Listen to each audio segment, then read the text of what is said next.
The black magicians have their mysticism, and they always firmly believe that they walk on the good path. No black magician believes that he walks on the evil path. The path of black magic is a broad way filled with vices and pleasures, but the ultimate end is total loss. Worship enters into it, but as something that you choose to do to get the benefit of it. The Easterners have a term for it called bhakti yoga. It means the yoga of worship, but yoga is a system. So if we worship a deity, a goddess, or a god or something like that, we're doing it for a purpose.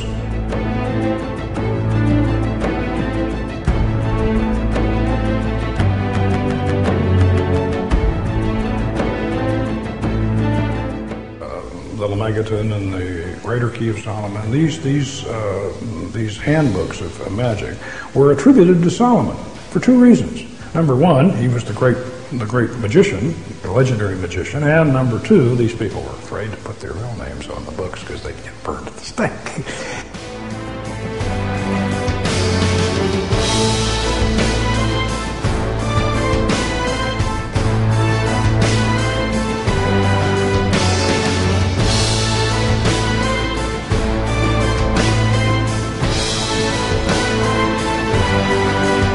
Solomon is, of course, originally the king of Israel in the book of Kings in the Bible.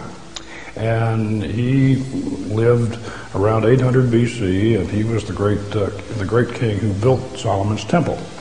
So now from his legend, if you will, arises the Masonic fraternity, and also arises the legend of Solomon the great magician. He supposedly mastered the demons and the spirits, and as the Arabians say, the jinn. I didn't bother to do a closing pentagram or to close the circle or to banish the spirit or anything like that.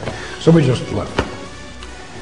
And then 3 hours later, she grabbed me out of a sound sleep and sunk her fingernails into me and woke me up, and she was staring up at the ceiling, and she said, "There he is." And I had to drag her back into the circle, and we had to exorcise that spirit. Magical rituals weren't only prominent in Babylon, or later in the Kingdom of Judah. It was also very much part of ancient Egypt, and was also part of their religious practices. Ancient Egyptian religion was a complex system of beliefs and rituals which was integral to ancient Egyptian society. It centered on the Egyptians' interaction with a multitude of deities who were believed to be present in and in control of the forces and elements of nature. The myths about these gods were meant to explain the origins and behavior of the forces they represented, and the practices of Egyptian religion were efforts to provide for the gods and gain their favor. Formal religious practice centered on the pharaoh, the king of Egypt.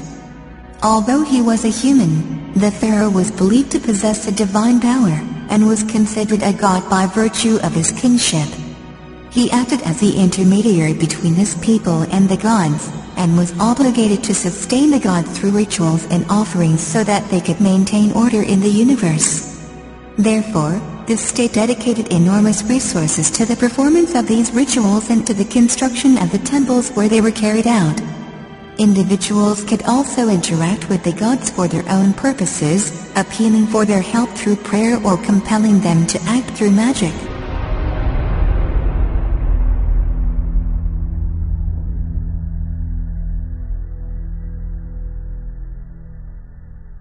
As the mystery religion spread all over the world from Babylon, they found expression in all countries of the ancient world with only a change in the names of the gods and slight variations in the rituals. While the mystery religions were practiced in all of the countries of the ancient world, it was in Egypt where centuries of devotion developed them to their highest degree. According to Mason Manly P. Hall's book, Freemasonry, the Ancient Egyptians, and I quote, "It is now generally acknowledged that the Egyptians, of all the ancient peoples, were the most learned in the occult sciences of nature. The wisest of philosophers from other nations visited Egypt to be initiated in the sacred mysteries by the priests of Thebes, Memphis, and Hermopolis. There is indeed, as we have established, a very definite link between the Egyptian mystery religion and the Masonic Lodge. This link can be readily established from the words of Masonic authors, and testimony can be provided to remove all reasonable doubt. In the book, The Meaning of Masonry, by past Provincial Grand Registrar, W.L. Wilmshurst, we find the statement, and I quote, "I am acquainted, for instance, with an Egyptian ceremonial system, some 5,000 years old, which taught precisely the same things as Masonry does." In the book, Freemasonry: Its Hidden Meaning, by George H. Steinmetz, we find the statement, and I quote, "Regardless of the origin of the modern lodge, or the name Freemason, we can, after freeing the symbolism of modern adaptations, discern in Freemasonry the outline of the teachings of the ancient mysteries of Egypt."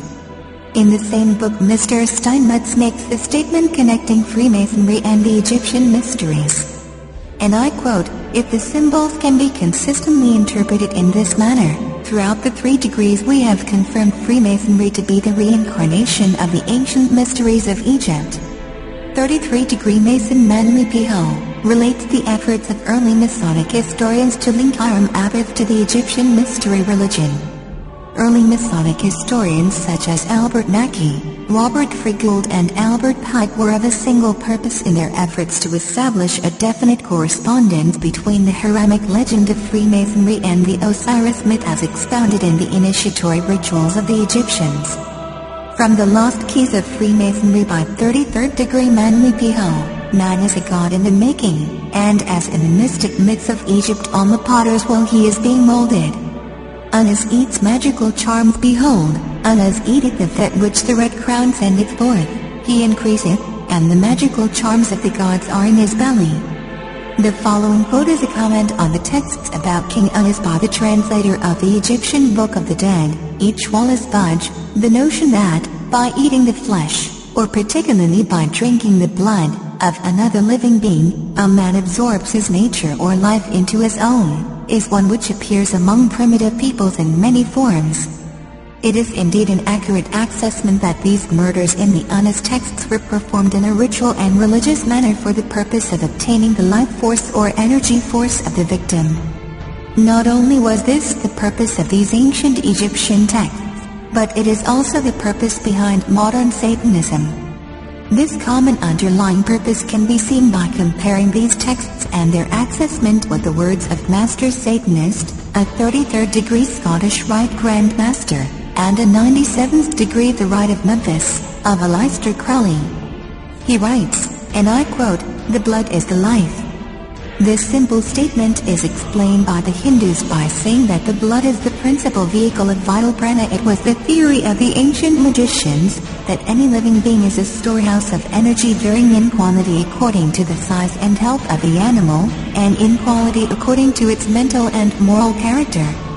At the death of the animal, this energy is liberated suddenly. For magical purposes, the animal should therefore be killed within the circle, or the triangle, as the case may be, so that its energy cannot escape. An animal should be selected whose nature accords with that of the ceremony. For the highest spiritual working, one must accordingly choose that victim which contains the greatest and purest force. A male child of perfect innocence and high intelligence is the most satisfactory and suitable victim.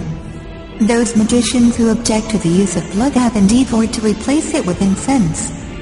But the bloody sacrifice, though more dangerous, is more efficacious. And for nearly all purposes human sacrifice is the best. Here is an undercover footage of a goat being sacrificed inside a pentagram in a Masonic lodge in Turkey for a high degree initiation.